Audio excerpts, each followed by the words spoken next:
Kelompok perlawanan Palestina mengumumkan operasi besar-besaran terhadap pasukan Israel di jalur Gaza pada Minggu 17 Agustus 2025.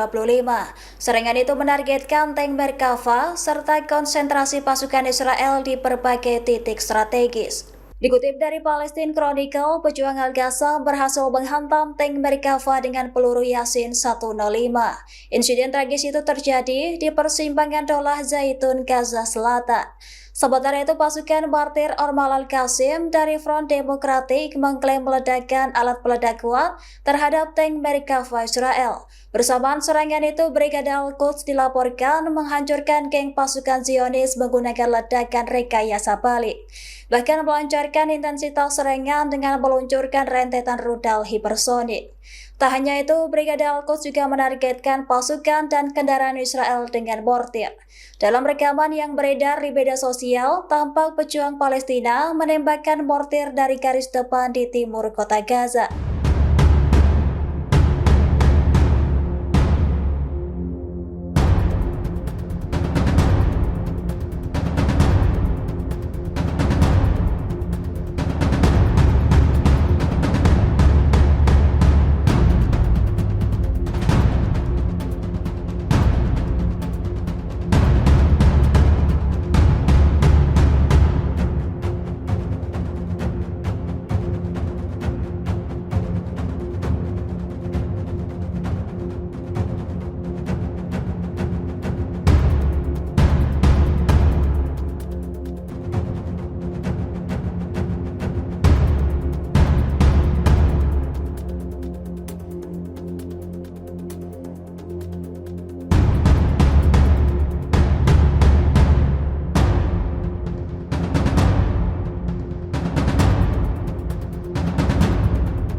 Download Tribun X sekarang, menghadirkan lokal menjadi Indonesia.